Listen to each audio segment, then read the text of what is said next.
welcome to Andrews Today. I'm your host, Jordan Jackson. Since December, the accounting firm Crowe and Horwath has operated a paid 3-month internship out of room 224 in Chanshan Hall on the campus of Andrews University. Some of our students on campus have been given the opportunity to work with the firm from the comfort of their own classroom. I had the chance to sit down with students Josh Stahl and Melissa Ruhupati to get their input on their experience so far with room 224. Let's hear what they have to say. A recent development at Andrews University School of Business Administration is changing the internship game by placing a paid, unaffiliated accounting internship right in Chanshan Hall. We would have to go down to the office there in South Bend to actually do our work, which would be a lot difficult. We couldn't give them as many hours during what we call busy season because of the driving time and also taking classes. Since December, the accounting firm Crowe and Horwath has operated the paid 3-month internship out of room 224. We basically test financial statements for their accuracy and reliability. A lot of that involves taking what the client says an amount is and then us recalculating that to make sure that actually makes sense, that money actually exists, that kind of thing.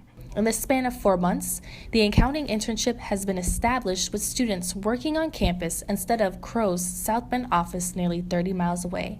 Something that I've learned personally a lot through the auditing process is that it's not really kind of a one-person thing. We are what we call staff auditors or centralized auditors.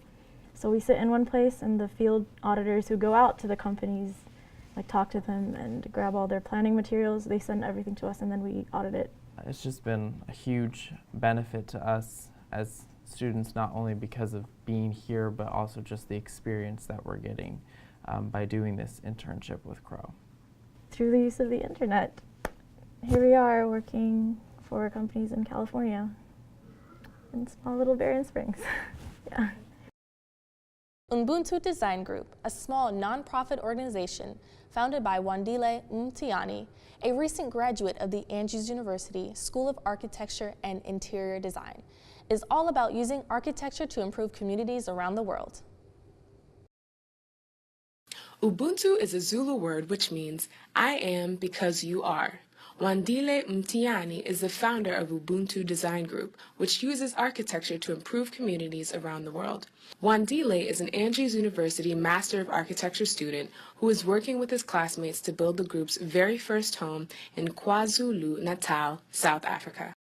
The home is being built for the Umchalisis, an unemployed disabled couple in the local area. When we were asking what they needed for a new house, the students came up with designs, they came up with concepts, models, all sorts of things, photos, and they presented them to the Umchali family. The whole family was there watching this presentation and participating in it. Mr. Umchali needs access to the restroom with his wheelchair. He wants to be able to see outside, to have access to outside. Mrs. Umchali would like to do childcare. Mr. Umchali was in a car accident and he lost his leg.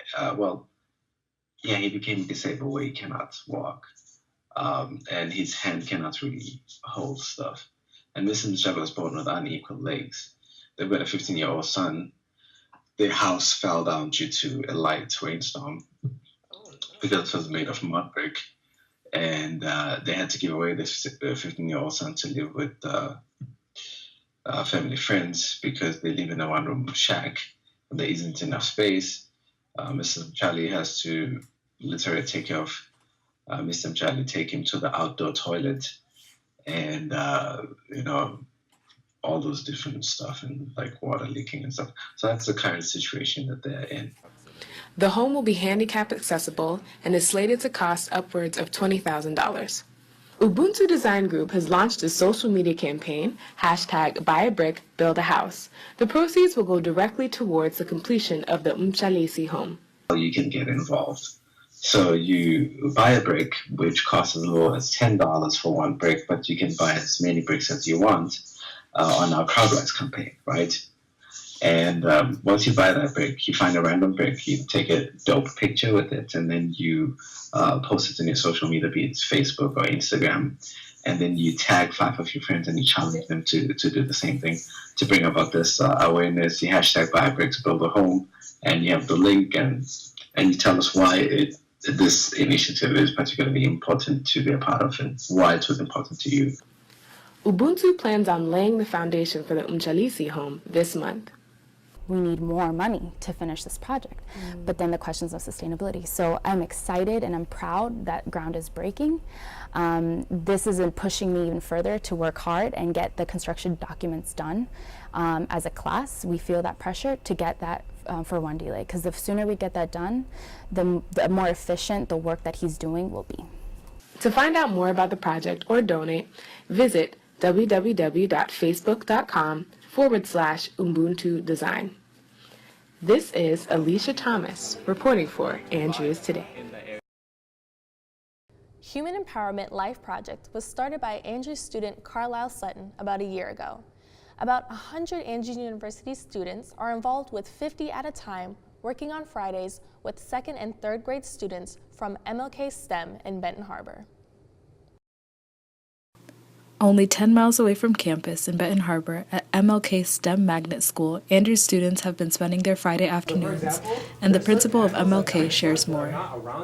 Mr. Sutton and some of his colleagues came to us and said, we're starting a new program. It's a values-based program with a focus on language arts. And I asked him what time he wanted to come, and he said 1:30 on Fridays, which are just perfect because teachers have historically just been hanging on by a thread at that time. The program is entitled Human Empowerment Life Project, better known as HELP, and was founded in fall 2016. HELP is the Human Empowerment Life Project.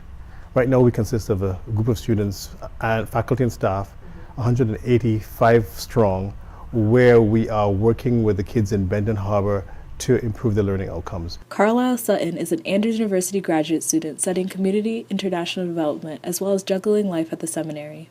Carlisle shares how the idea of HELP came to be. While in the seminary, I became aware of the special needs of Benton Harbor, the challenges, things like very poor educational outcomes. The schools were failing and needed special assistance, and I felt that Andrews University, with a strong history of education and educational excellence, basically we could have done something to assist them. Carlisle also reveals the goal of HELP. This program where we are trying to improve the learning outcomes by teaching them things like respect, responsibility, improving the classroom management so the kids can pay attention in the classroom and the teachers can therefore spend more time teaching versus basically maintaining classroom order.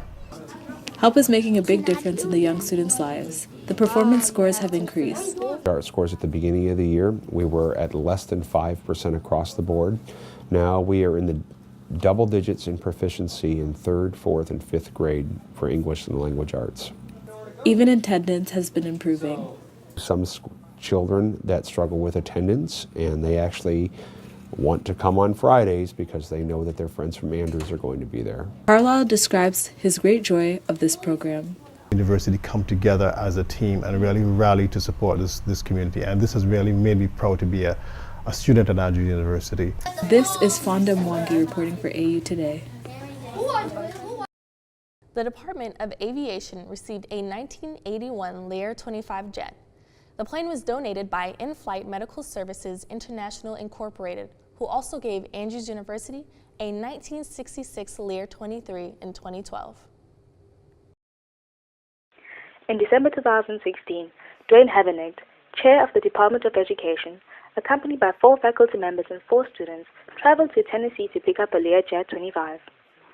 After scheduling a meeting with the Vice President for Financial Administration, Havenigt instructed the aviation faculty to go home and pray. They wanted about $50,000 for it. And I told them, that was a great opportunity. So I told them that unfortunately we would not be able to buy the aircraft. About 4 or 5 weeks later, they called us up and said, would we be interested in it if they would sell it to us for $5,000? And so I said, yes, I thought we would try to do that. And so I asked the rest of the faculty to go home and pray over the evening because I was afraid that we didn't have $5,000. After talking to local donors about the situation, Havenigt showed the donors pictures of the jet. The donors, who prefer to remain anonymous, are regular supporters of Andrews University and have a close relationship with the Department of Aviation. She wanted to know what I was doing, so I told her and showed her the pictures, and she said, "Oh, I'm sure that we can do that. Let me call my husband." And so she called me and said, "Well, I'll be home in 2 minutes. He can tell me what it is." And so when he got there, I told them what we were doing, and they thought this was an excellent opportunity for the university, and they wrote me a check right there on the spot. The plane will provide an educational opportunity in several ways. Additionally, they will get to work on rebuilding a dismantled aircraft, installing engines, and replacing other components. The Learjet will be used in the maintenance program primarily. The airplane will be put back together again. It has running engines that will be on it, and we will use it to teach turbine engines and various advanced aircraft systems. It will also be used for advanced aircraft pilot training to teach them on how to operate systems. They'll learn how to run the engines and start them in particular. That's kind of complicated. You can easily damage a turbine engine starting it. I think it's really great because we get something that actually works. We have a Learjet, and it was cannibalized for parts, so there's huge things missing, and we really can't use it to the full extent that we wish. So this brand new one, everything works. It was taken straight off the line. I mean, it was flying up until we got it. So it's going to be a great resource, and I can't wait to get to use it. Students will start rebuilding the Learjet, installing engines, and replacing other components this summer. We're planning on offering a topics class this summer, and we're hoping at least probably 5 or 6 students will stay this summer to help the faculty put it back together again. Thank you for watching another episode of Andrews Today. Don't forget to tune in after spring break for more campus news.